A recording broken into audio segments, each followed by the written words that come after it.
One of the major reasons why people don't want to go to church, and some people cannot stay in church, is because many people don't want to be transformed. That is a very, very, very, very true statement. A lot of people don't want that. Many people don't want to be transformed. You see, there is no message, there is no teaching in this world that has the power to transform people than the gospel. That is true. That is true. There is no teaching, there is no book, there is no message on this planet Earth that has the power to transform anybody than the gospel of Jesus. And you see, everybody is allowed to come to the church as they are, but you are not expected to remain the way you came. That is true, because in God, everything changes. That old you will die off, and a new you will come to life, and people don't want that new you. Let's go on this journey. There is a place called the turning point for transformation. And you can come to the church as a prostitute, as a criminal, as a witch, as a wizard, as a liar, as a thief. The list goes on.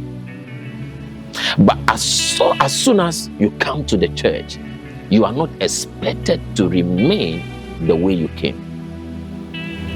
A great man of God said, everybody come to the church like a cat, but you are expected to be transformed to a lion. That makes sense. Hello? Yes. Everybody come to the church as a cat. What the baby cat is called? Kitten? Kitten, yes. Everybody come to the church like a kitten. But at the end of the day, you are supposed to become a lion.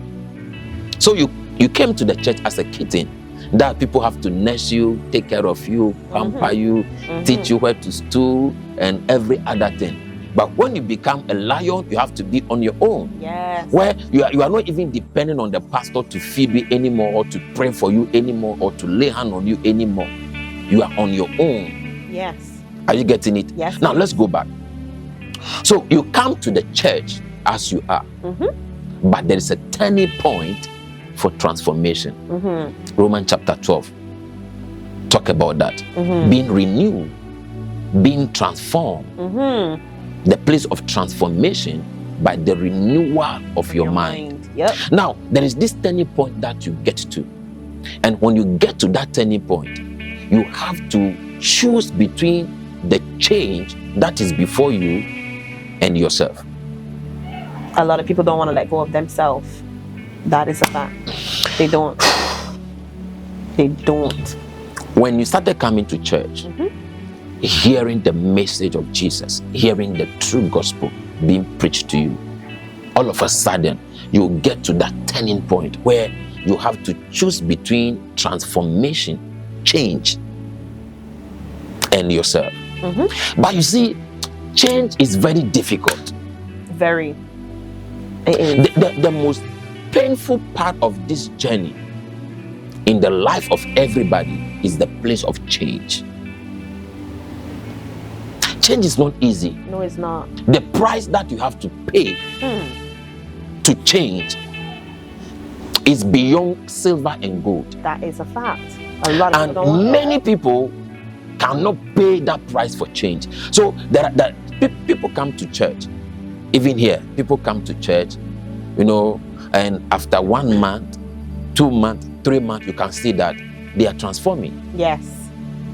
I study people a lot. People come to church, even when we are praying, they will just be there. They don't know how to pray. They'll just be there looking around. Then they close their eyes. Then they'll be looking around. They'll be looking around.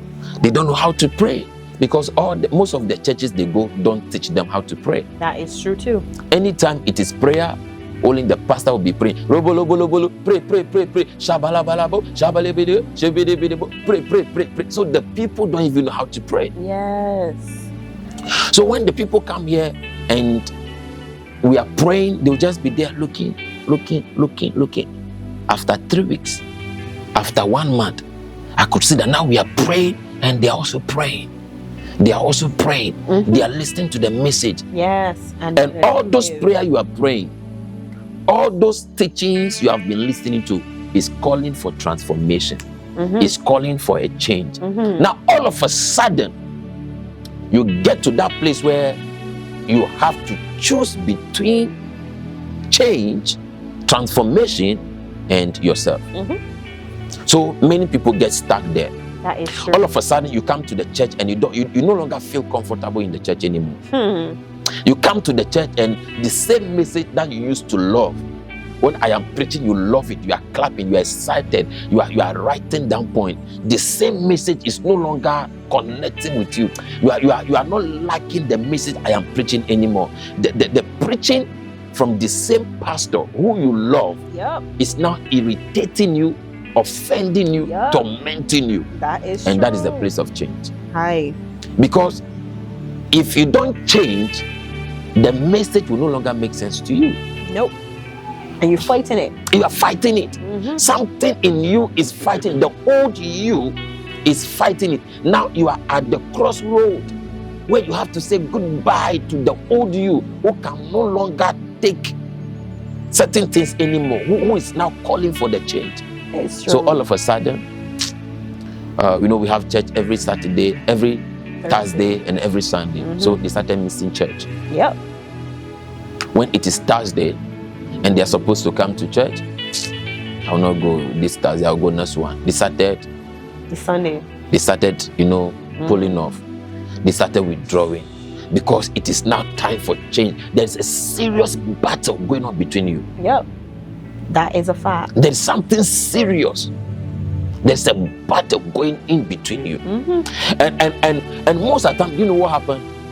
Anytime you come to church, the messages you are going to hear will trigger something between the old you and the new you. All the time. The message will be talking about a place where you are that you have to say goodbye to. That is the true. message will talk about a lifestyle that you are living that you have to say goodbye to. That is true. So anytime you come to the church, you are not comfortable. Nope.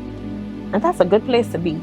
To be honest, it's a good place to be. You hear a message you are not supposed to hear. You are cheating and you hear a message that condemns cheating. Jesus. You are fornicating and you hear a message that condemns fornication.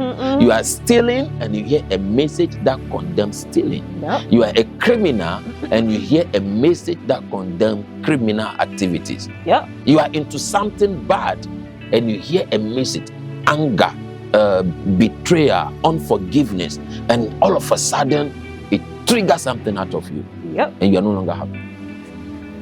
So everybody is clapping for the message and you yourself, you frown. You are just there like this. This African boy. Is it the only message you have to preach today? Exactly. And everybody say, preach on, prophet, preach on. Everybody is excited. Everybody is loving the preaching except you. Yep. Conviction. Who refuse to change. Exactly. Except you who refuse to press that button and say goodbye to this thing. Yep. You refuse. Yep. So everybody is excited. Everybody is clapping. Everybody who has been changed, everybody who is transformed is loving the message except you. Everybody is laughing and you are just there like me. Offset. This will be my last time. I'll not come here again. Yep. I didn't come to church to hear this thing. That is true. Then you look at the time. Then you look. If I get up right now, all eyes will be on me. No problem. He'll finish preaching in 30 minutes. No problem. Yep. You are there. Today, I will not give my offering. Today, this guy, I will show you who I be. Who told him about me? Who told him? Who told him about How did he know that? Exactly. Or this guy who invited me to church told him something. No problem. I don't I'm done with this. I will never come here again. Yep. That's the word. I will never come here again. Then everybody is excited. Everybody is happy. By you, there's a war. You are fighting the message. You are fighting the change that is supposed to take place within you. And I did mention earlier is a good place to be, because that place is where God is showing you what you need to transform, what needs to be worked on at that point, at that stage in your life for you to level up.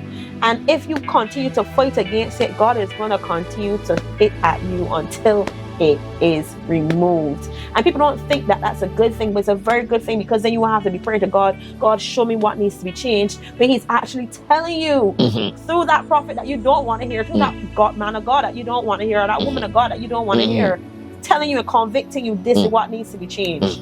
Work on it. They don't want that. And many people. And you see, one major thing people don't know is that prayer changes you before it changes anything else. Prayer changes you first before it changes anything else. The first result you get from prayer is change. You are praying for finances, you are praying for job, you are praying for marriage, you are praying for business, you are praying for healing, you are praying for deliverance, you are praying for miracles. The first thing that the prayer will do is to change you. So imagine you are somebody who is praying but is not ready for change. Are you just praying because you heard people praying and saying that you want these things?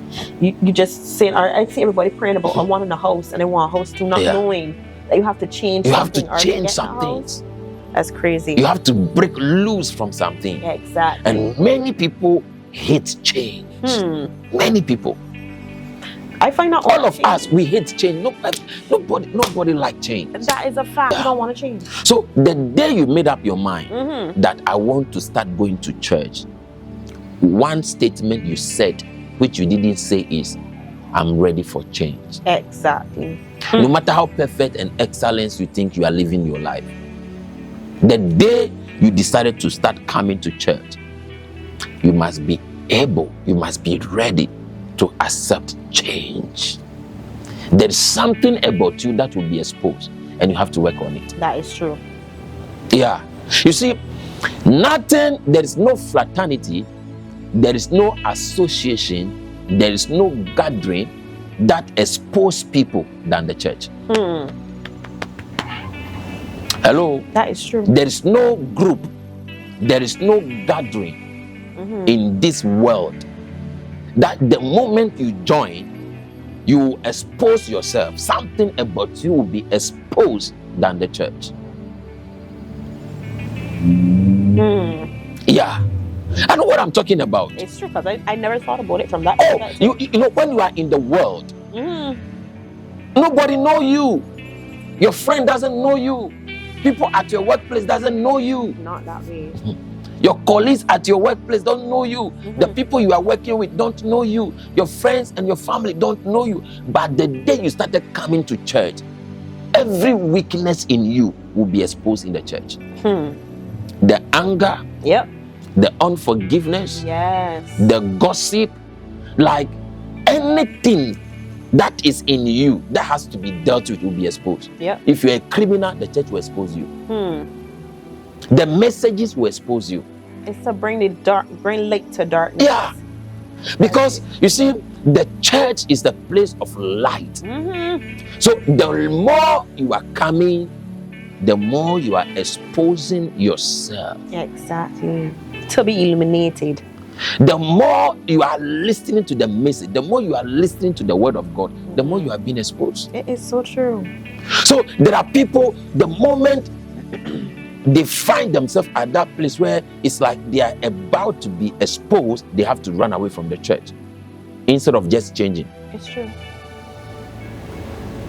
I mean, you talk about this person, you talk about this person, you talk about this person, and from the beginning, nobody know that you are a gossiper. Nobody know that you are a liar. You borrow money from this person, you borrow money from this person, you say this thing about this person, you go behind the scene, say this person say this about you, this and this, this and this. You are lying. By the time you realize, everybody is now getting to know who you are. Yep. And that is the right time for you to change. But because you don't want to change, you have to leave the church immediately. Now everybody know that, oh, so he told you this too. Oh, she told you this too. So she's like this. So she borrowed money from you too. So she told you this too. So she came to your house too. So she did this to you. So he did this to you. So this man is like this. So this man. So now you know that people are getting to know you. And what are you supposed to do? Change. Yeah. But you feel so embarrassed. You feel so uncomfortable. So the first thing that will come into your mind is, let me run away from here before all eyes are now on me. Instead of changing. It's true. And asking for forgiveness, because that was your weakness. Yeah. But if you allow yourself to change, it will no longer be. You can't go to the person and say, I'm sorry about what I said about you. No. I'm sorry about this thing I do. I'm sorry I did this. I'm sorry I did that. No. Instead of you to change, you rather walk away. It's true. And the next church you go, the same thing will happen. And sometimes even worse. And even worse. So after 3 months in that new church, you have to run again. You go and join another church. After 6 months, the same thing or more than that happen again. So at the end of the day, you are prostituting, running from one church to another, moving from one church to another. Now, all church are bad. Yep. Now you have to find something bad to say about the church. Because all the churches you have been to, none of them was able to cover you up. Okay? All the churches you have been going through, your weaknesses have been exposed. So at the end of the day, you have to say something bad about the church to justify your behavior and your bad attitude. Yeah. So at the end of the day, you don't want to go to any church again. Sad. Yeah. That's sad. Many people who are watching us, if they can just sit themselves up and begin to think their first church, second church, third church, fourth church, they will be able to find out there is this circle. Find that pattern. There is this pattern. There is something that always happens with their name mentioned. Something always come up. In all these churches, something happened. Similar story. All the time. And why do you leave? You refuse to change. Nobody sacked you from the church. It's true. Yeah. No pastor sacked you from all these churches you left. Nobody tell you not to come to the church again. It's true. But because you don't want to change, you feel like you no longer fit in. You no longer feel belong. When everybody comes to the church and they are happy and excited, you are so guilty. Yes. Looking at, you did this to this person, you talk about this person, you lie on this person, you lie on this person. So it's like, you feel like you are the only black sheep. Yep. In the midst of the white sheep. All the time. And you created that. You begin to feel so guilty. Yep. So uncomfortable. And most of the time, in those moments of your life, most of the preaching that will be coming from the pulpit will be talking about your behavior. Targeting you. As if somebody told the pastor about you. Exactly. And it's not to target you. It's just to show you this is where the light needs to shine. This is where you need to allow the light to work on you. And we're not expecting you to change in a day. But you need to allow the light to fill you, to help you to overcome those weaknesses, those lying, those gossiping, and that unforgiveness, those bad behavior. Yep. Talking down on people, looking down on people. Always you have something negative to say about somebody. It is time to allow the light to fill you and bring you to the place of change. And many people are not ready. Nope. When they get to that place. Now, one day, Jesus preached some controversial messages. And everybody, over 100 disciples, they started leaving him. People get offended. And they started leaving. Please pay attention. Okay. You see, one of the major reasons why people leave church is because they are not transformed. Because I have seen people who used to love their church. They love their pastor. They say so many positive things about the church. They say so many positive things about the pastor. But as soon as they left, they are not seeing something different. Yep. Do you know why? They were not transformed. Yeah. Because you cannot say you met an angel and you have experienced an angel, and as soon as you left that church, you are not saying that church is a demon. Wow. Are you getting it? Yes. It is the problem of transformation. So people get offended and they left Jesus. And they were like, what kind of man is this? What do you think you are? They were offended and they left. Yes. And the Bible says Jesus was quiet. And they were leaving. This one get up, go. This one. I've wasted my time following you. I've wasted my time. All this time I have been following you. If I were to, use it to be farming, by now I would have gotten a profit and decided, all this support I've given you, I just waste money, I just waste my time. They were murmuring, they were talking, they were cursing, and they were leaving. And Jesus was quiet.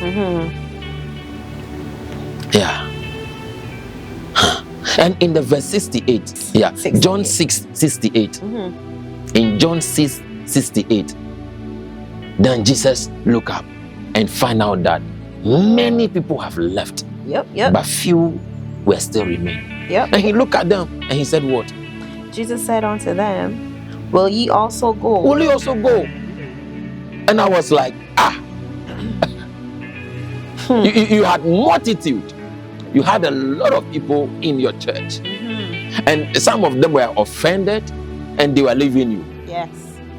Yes. And you just pretend you are not looking, and they get up and they were leaving. People get up. It's like I came to this church and I'm preaching and people get offended and people were leaving. And I'm quiet. And I just bow down, reading my Bible, and people were leaving. And when I turned my face to look at the people, only a few. Majority gone, few remain. And the only thing that came from me, will you also go? If it is me, I'll be like, thank you for staying behind and let's continue the message. Or I am happy you people are here with me. I am happy you people are standing with me. But you see, Jesus is not afraid to lose people. One of the major signs of a true church, a true man of God, a true ministry that is from God, is when they are not afraid to lose people, when they are not trying to control people, when they are not, using positions and titles to keep people. Because here in the Caribbean, in this part of the world, like, pastors are afraid to lose people that even losing their salvation. Wow. Yeah. One major thing that many churches, many pastors are afraid of is to lose people. That's it. So they have, many churches have put so many systems in place to keep people, to like enslave people. Wow. Yeah. You see the way you are now operating in this church. If you go to certain churches right now, they will ordain you as an apostle or a prophet. Wow. Because that will make you stay, right? They should. Yeah. Wow. Because you can only be an apostle or a prophetess in that church. Oh, okay. So if you go to another church, they will not recognize you as an apostle or a prophetess. So there are churches right now, the moment you step there, the next thing that they must do for you is ordain you and give you a title and a position, so you can stay. Wow. Because of the position. This is new. Then you go out and I'm an apostle, I am a prophet, I am a bishop. So you are in that church because of the title they gave you. And not for God. No. Oh, you are in that church because you are an elder, you are a deacon, you are a prophetess, you are a bishop. There are people who don't know anything about God. They don't know anything about the Bible. They don't know anything about Jesus. But if you hear their titles, it will shock you. That's crazy. That blew my mind. There are people who don't know anything about the Bible. They don't know anything about Jesus. They don't know anything about church. They don't know anything about church administration. But if you know the title given to them by their so-called bishop and apostle, you'll be very shocked. And the reason why they are still in that church is because of that title. That's unfortunate. Yeah. And the funny thing about those things is that no matter how those people misbehave, you as a leader, you cannot discipline them. You are afraid. You don't want to lose them. You don't want to lose them. So you're doing the church for you now and not for God? Yeah. That's crazy. You don't want to lose them. There are churches that are like 10 people in the church, and 8 of them are pastors. The membership is 10 people, but out of the 10 people, 8 of them pastors, apostle, bishop, prophet. Yeah. And they'll not only give you the title of apostle or prophet, they'll give you doctorate. What? Apostle, doctor. Wow. Crazy. Prophet, doctor. Bishop, doctor. Apostle, doctor. That's funny. Doctor they'll give you doctorate. Doctorate's that easy to give out. Oh, Crazy. by the church. Even here we can give you doctorate degree. By the church. It's just an honor. It's an honorary. Yeah. And most of the time when I go to Facebook, I see so many institutions that are $100, then they give you honorary doctorate from a seminary or from a Bible school. Wow. Or from a church. $100. Wow. So it's wow. Just $100. Then they give you honorary doctorate. Yeah. So imagine you who is just an ordinary person going to church and look at you. You are now apostle doctor. Will you leave that church? Who made you apostle doctor? That would look really good on my title, you know? Yeah, apostle Dr. Chanel.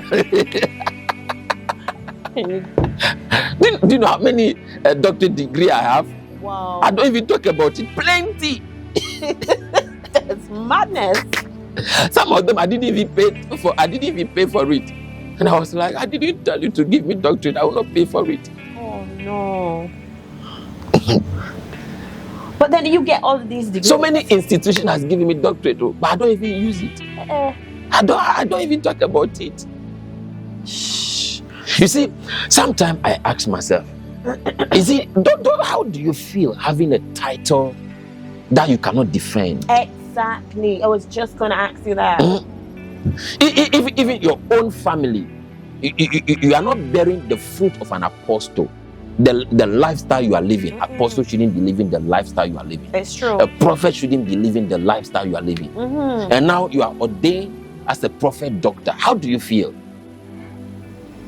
You who is working at the nightclub dancing with men, and you are now prophetess doctor. That's the example you're setting. And you are okay. No. And you see, I tell people that I will better choose 100 people in my church who are transformed than to have 1,000 people in my church who are living a careless life. Jesus, makes sense. That makes I'll be happy, and I'll be like the most satisfied and the most successful man of God on earth if I have 100 people in the church who are transformed than to have 10,000 people in the church who are living careless. 10,000 people in the church who just come to church because they must come to church. I'll feel so happy, so excited, so fulfilled to have 100 people who are transformed, who know Jesus. Okay, 100 people who know Jesus, who are transformed, than to have 10,000 big auditorium filled with people who don't know Jesus, who are very careless. I think that your decision is a very good place to be. Yeah. You know? So I focus on transformation, not congregation. I focus on transformation, making sure the way I am working so hard to be transformed, I get people to this place also. People who are transformed. People who know Jesus. Yes. The way I want to know him. Yes. Not just to have a big church filled with people who are going nowhere, who are lukewarm, who are living reckless life. No. That makes sense. Yeah. People who are reckless. This is knowledge. Few days ago, I came to the church to pray, and after 1 o'clock, I was just walking from here to go home, doing prayer work, walking home. Then they had this party close to our house. They came and fixed some structures and co. Then when I was walking, a lady who was calling me. And when I turned back, she's somebody who is ordained. She used to be part of this church, who is now ordained in a different church as a prophetess. And she dressed like very hot with her breast showing and everything, panty and everything. And she was saying, "Hi, prophet." Then I was like, "What is wrong with you?" She didn't want to hear that. I was like, "What is wrong with you? What are you doing here?" They said, "It's my friend's birthday, so I came to support." Like this? No modesty. Jesus have mercy. So I was like, this one, I would disrespect myself and call her the following day. So after 10 o'clock in the morning, I called her. She didn't answer. And later on, she called back. And I gave it to her. So imagine that person is in my church. How do you think I will feel? She's not even part of my church anymore, but look at the way I feel. Yes. Hello? She's not part of this church anymore, but look at the way I feel. That's damaging. And I said, you were ordained recently as a prophetess with a doctorate degree. And this is you coming to whine at your friend's birthday. And your conscience didn't tell you that you need to live a lifestyle to defend that title that you have, that has been given to you, not by God or by your pastor. It's true. It's true. Because that calling, it's your pastor who called you. God didn't call you as a prophetess. It is your pastor who called you as a prophetess so you can stay in the church. Then she was quiet on the phone, and I found out that she was crying. Conviction. That's conviction. And she told me something that I don't want to share. That's very personal. Understood. She said she was just invited to the church. She said she was living close to this church, so she was coming here. And now she relocated. She broke up with the boyfriend, so she relocated. And somebody invited her to that church that's close to them. And the pastor there prophesied to her that God has called you and you're a prophetess to the nation. And from there, the following Sunday, they ordained her, wear her gown. Oh, even she didn't even understood what happened. So he prophesied. He didn't prophesy. Because if it was not ordained by God, but you did it, that's a lie. That's putting her in a position now. No, they are just doing it so you can stay in the church. Exactly. Do you know how people feel when they were given that title? I could only imagine. I'm a prophetess. I'm a prophetess. I'm a prophet. In the club. Prophetess in the club. Prophetess whining. That dance that they do on the pole. Prophetess. That men will come and touch you and put money in under your breast and co. Prophetess. So, and I don't even have problem with you ordaining people into ministry. But make sure they change first. Transform. They need to be transformed. Before you anoint them, make sure they are transformed. And you can see the fruits. You can see the fruit. Exactly. Because this person bear your image. Imagine your worship leader is working in the club. It's a dancer in the club. Imagine your worship leader is a dancer at the club. that should be whining, and men will come and whine at her back and put money, touch her private part and give her $1. Imagine that person is your worship leader who come to the pulpit and lead worship every Sunday. How will you feel? I would feel bad. And it will cause me to... And it's like many pastors don't care about some of these things. Because they're probably doing the same thing too, yeah? And it's like, people, like, what is this? They're probably doing the same thing too. And she was like, prophet, she was just invited, oh. And the woman of God, oh, just say, God has called you as a prophetess to the nation. Hey. And they told her to pay some money. They sewed a gown for her. The following Sunday, prophetess ordained with certificate. But she paid the money. Did she not know what she was paying the money for? Was she? I mean, who will not love that title? So they say it's God. God say I should ordain you. Will you say no? God say, you see, not God for yourself. Oh. I'll be honest. I will sit down and think about it because that's a lot of responsibility. Not God for yourself. Oh. Exactly. They say God said we should ordain you as a prophetess. It can't be that fast. But God said. Do you know God? Yeah, I know God. Is there anything God cannot do? God, it's true. Do you know God? But God knows. God is... Are you trying to say God cannot use you? Of course not. But God knows I might be stupid. Do you think God doesn't know that you're a prostitute?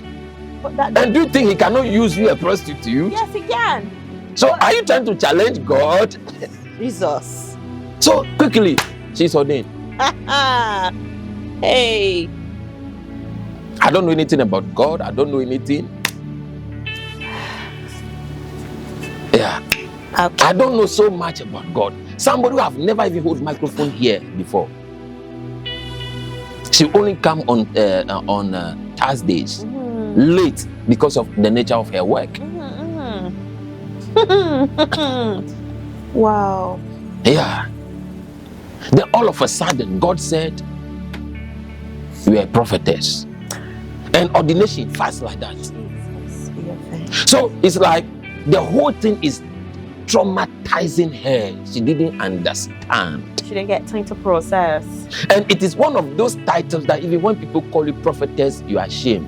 Jeez. I don't know whether you are getting it. I'm getting it. It is one of those titles that you don't want even people to know that you are prophetess. Exactly. Because your lifestyle is already condemning the title that is on you. Because you're not ready for that. You're not ready for it. Jesus. Your lifestyle is not ready for it. We are not talking about even your spiritual aspect. Exactly. We are not even talking about your spirituality. Your carnality, the life that you are living. The work that you do. The work that you do alone is condemning your title. Yes, yes. So can you imagine this? Well, something has to change. So you don't want even people to know that you're a prophetess. You don't want even people to know. Jesus.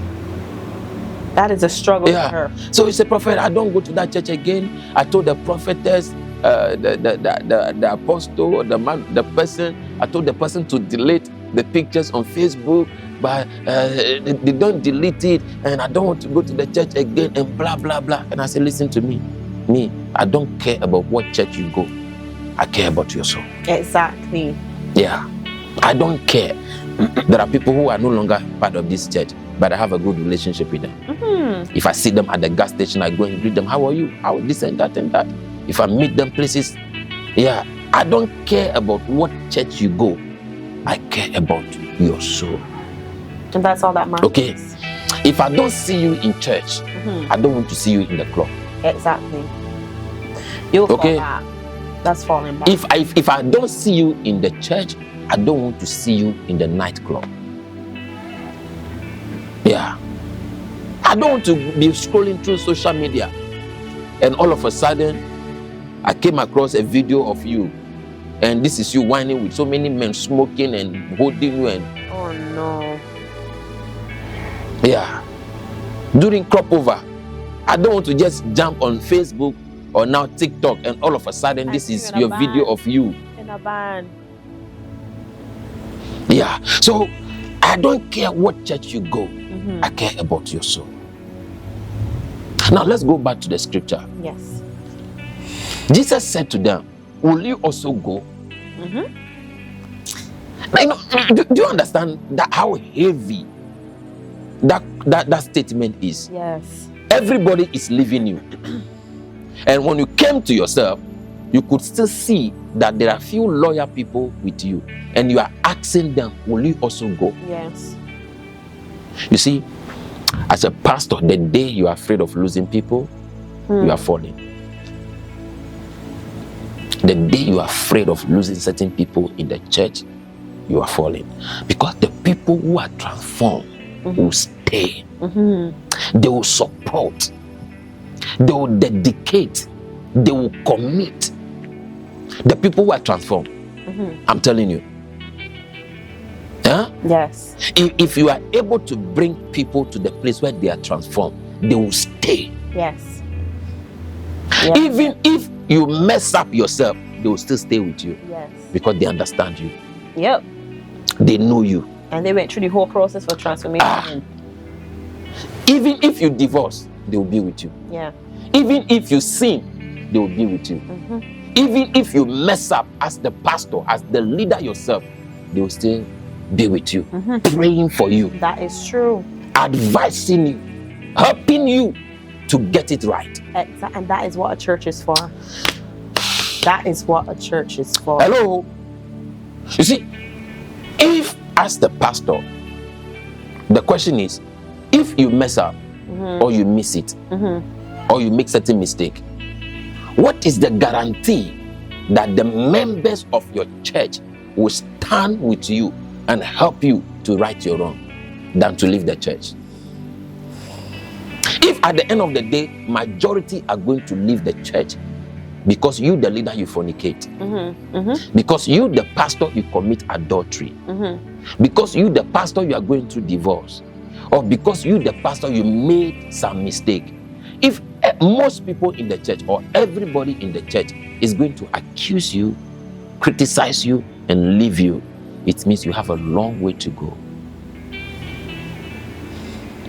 Because if the members of the church are transformed, the first thing they will do is, this is our fallen soldier. What can we do to get him back to his warrior weapons again? To his stature again? What can we do to lift up this hero that has fallen? They will not go and be spreading news and be talking about you. Oh, our pastor did this. Oh, our pastor. Oh, this pastor. Oh, we said it from the beginning. We said this man is fake. We said it. Oh, we heard that he has problem with somebody. We heard. And therefore, they will not go around. It's true. Recently, there was a major news about a certain woman of God here in Barbados. Some members from his church were saying so many things about her. I don't know how true it was. Okay. And it broke my heart. Oh no. Because some of these people who were spreading those things about her were people who have been with her for years. People who have been with her for years. People she supported financially. People she encouraged. People she prayed for their deliverance. Hello? Yeah.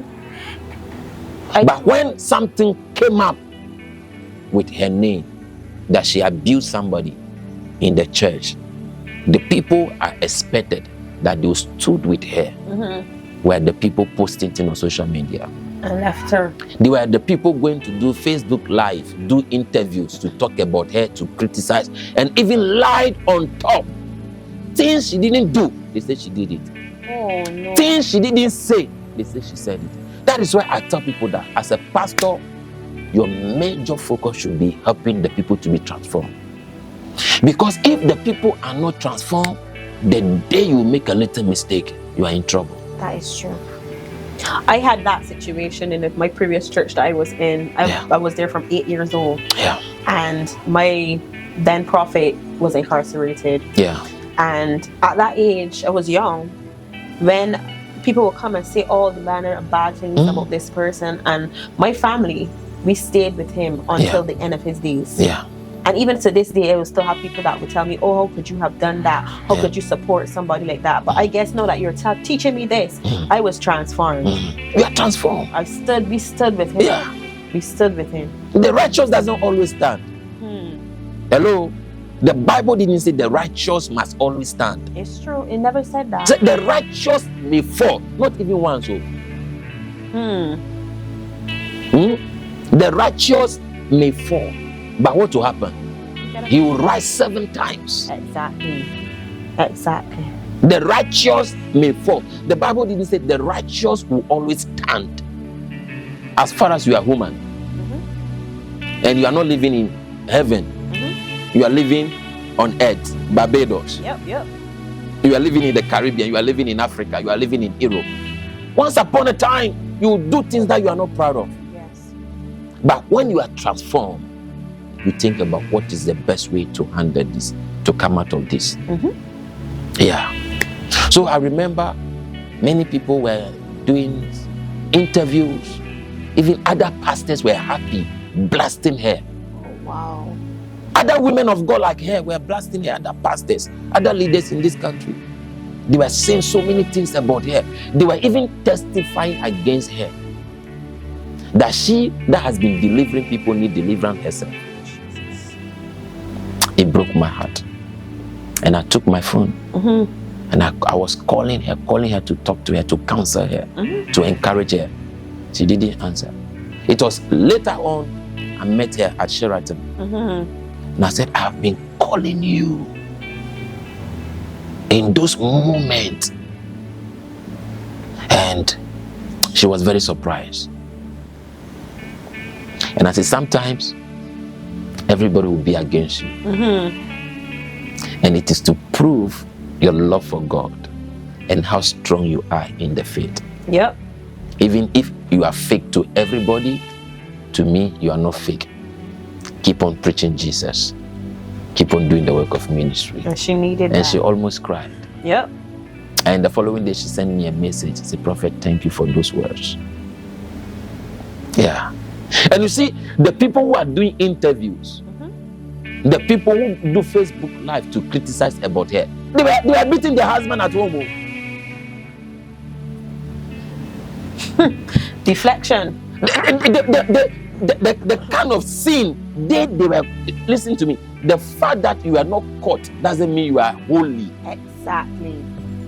And the thing about it is I find people love to pin their problems on somebody else, especially if that problem is exposed before the fact that your own weakness is not yet exposed doesn't mean you are holy. It's true. That is so true. Everybody have some garbages in their cupboard, working on, dealing with. Some skeletons too. The fact that your own secret, the things you are doing that you yourself you are not proud of, that you will not be happy when people get to know. The fact that you are still yet not exposed doesn't mean you should be so hard on other people. Exactly. Show mercy, because we are all recipients of God's mercy. Yep. Yeah. The same God who is showing you mercy, when you see other people fall, show them mercy. Exactly. Don't go live, don't go online trying to tarnish the image to get views or to make people know that you are the most righteous man of God or woman of God. Come on. And that's a lie. Me standing here, I will not say I'm very perfect. Nope. No? We ain't. Yeah, I will never say I'm very perfect. I'm the most righteous man on earth. If I'm righteous, I will not be here. Exactly. Yeah. Exactly. If I am righteous, I will not be here. Let's go back to the scripture. Jesus said to them, will you? He said, will you also go? Will you also go? And then Simon answered him, Lord, to whom shall we go? Thou hast the words of eternal life. In other words, we are transformed. We know better. We know you. Exactly. Brilliant. We are transformed. Yep. So we will not go because of the reason why they are going. Jesus said, will you also go? In other words, if all of you want to go, I am ready to let you go. Will you also go? Listen to me. I cannot say that to my church members. I can't say that. Hey. That, like Sunday, then I'll come and say, many people are not coming to church. Will you also stop coming to church? That would be so hard.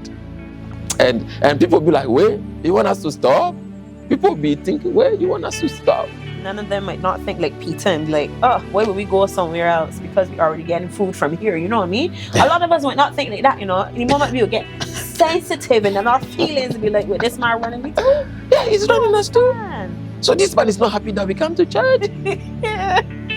You know so many things that will run in the mind of people if their pastors say that. Yes. No, but I can say that here, and many people will give positive reasons why they are in this church. Yes. Yeah, I can say that Thursday or Sunday, and people will give positive reasons why they are in this church. Yep. And then they were like, to whom? Exactly. In other words, we know about other churches.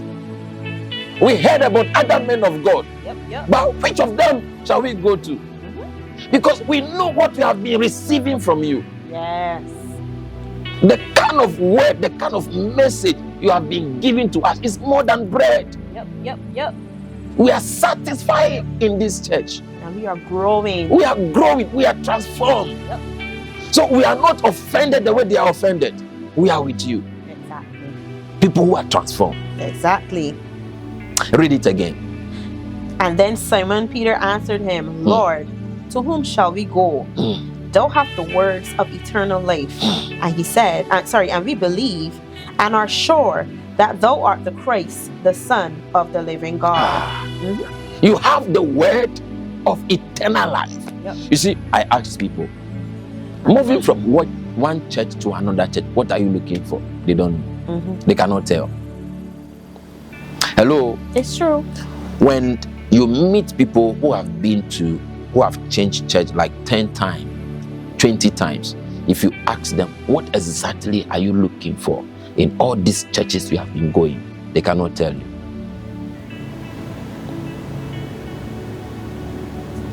Unfortunate. They cannot tell you. Said, you should go to who? Everything we needed, we are getting it from here. Yes. You are the Christ. You are a true man of God. You are a true servant of God. Living God. And the word you have been given to us is eternal, is fulfilling. You are not preaching to our flesh. You are not preaching to make us excited and happy. Hello? Yep. You are giving us a message of transformation that will lead us to eternity. And we are transformed. Yep. So we go where? It makes no sense. Because we're going to come back in here. We're going to end back up here. That's how I see it. Because like, why would it go out? What exactly is out there that you are not giving us here? Exactly. You are giving us the message of eternity. Transforming us. Strengthening us. What else? Building us up. We've seen miracles. We've seen healing. We've seen deliverance. We've seen prophecy. We've seen deep things. So what else is there to go and look for? Exactly. Who else is raising the dead? Who else is raising the dead? Who else is prophesying the way you do? Who is teaching parables? Who is teaching parables? Exactly. Who is teaching about the kingdom? Exactly. Who is feeding the 5,000s? Who care like that? Who is the Son of God? Who is the Son of God? Who else? John the Baptist or who? They can't compare. They can't compare. You are giving us the word of eternal life. Exactly. We are fulfilled.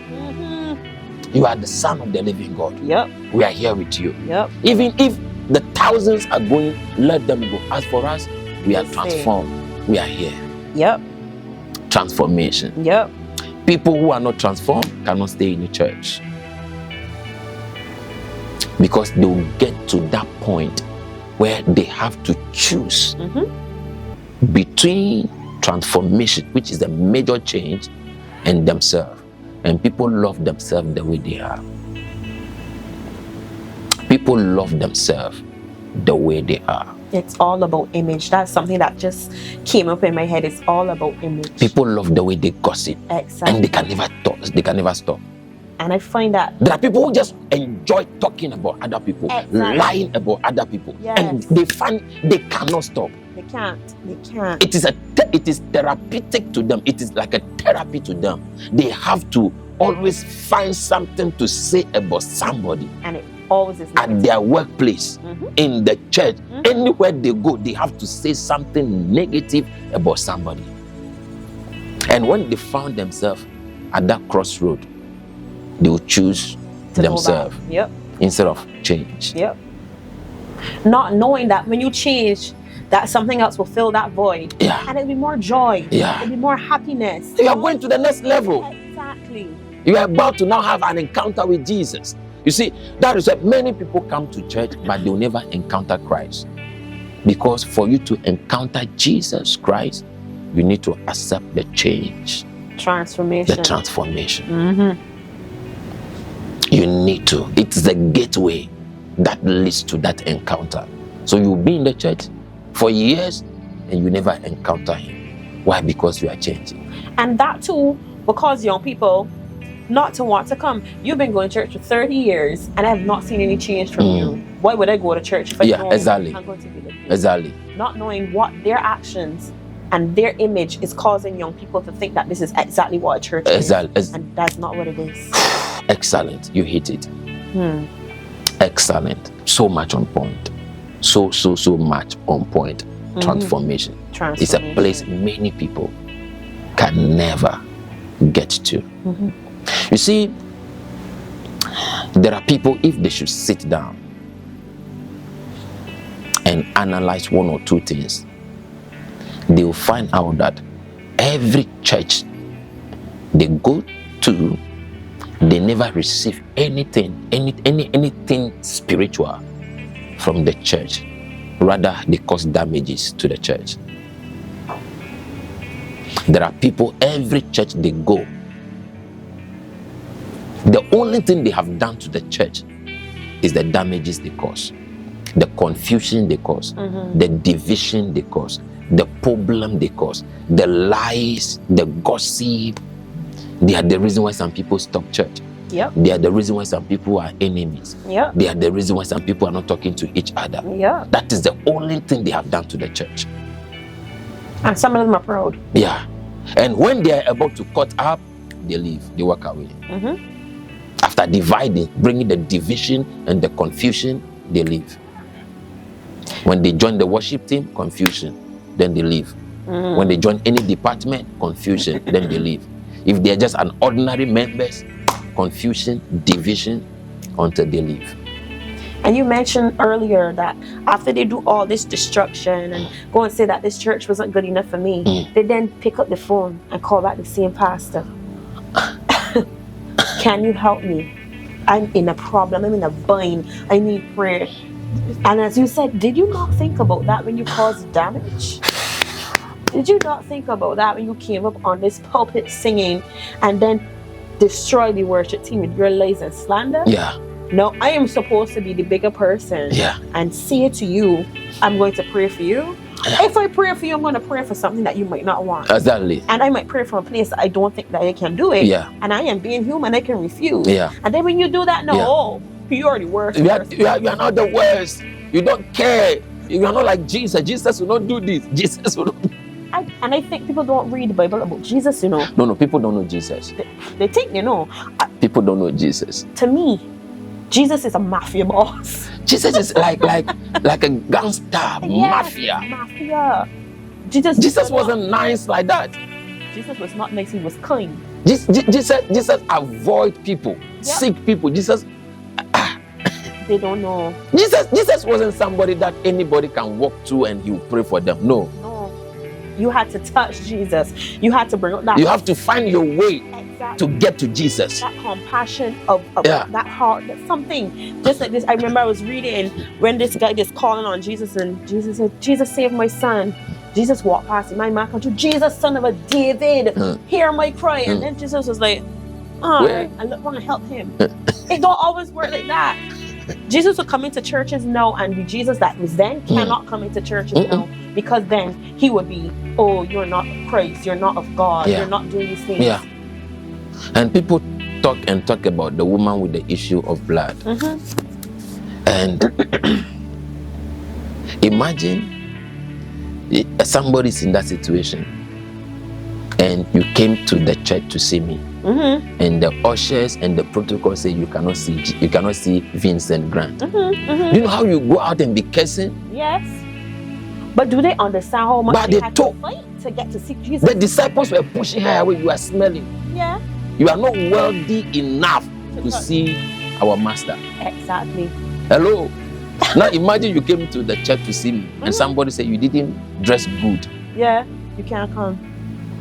Do you know how? Where? Yeah. Who is he? Who is he? Who he is? Yes. People don't know Jesus. No. Oh, many people don't know Jesus.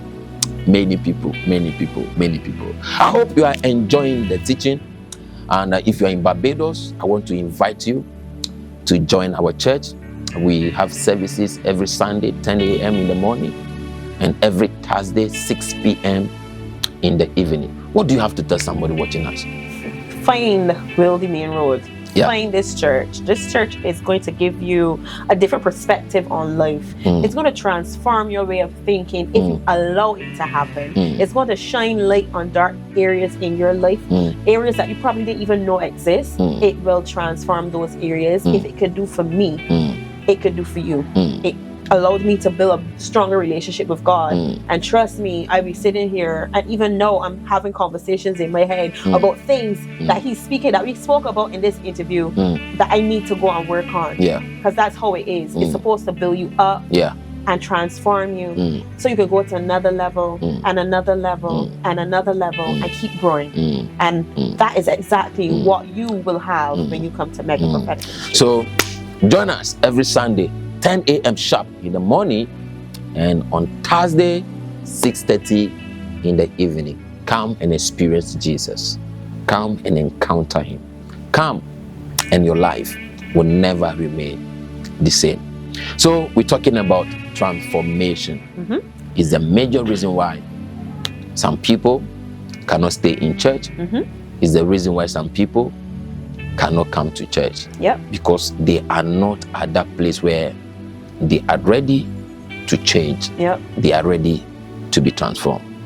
And you see, one major thing that people know is the day people know that you are going to church, they begin to look at you from the spectacles of criticism. All the time. If you talk, they remind you. But you say you're a Christian? Yes. If they see you with the girls, they be like, wait, but you are going to church? Yes. They see you with marijuana, they say, wait, but you say you are going to church? And because people are not ready to let go those kind of lifestyle, I better die in it than to say I'm going to church and at the same time doing it. Many people don't go to church because of that. Now, listen to this advice. If you are watching this video, you have been listening to this teaching, and most of these things we have been teaching and talking about is related to you. Find your way back to church, because there's no organization, institution that can bring you to the place of transformation than the church. It doesn't matter what you think about the church. It doesn't matter what you think about pastors and leaders.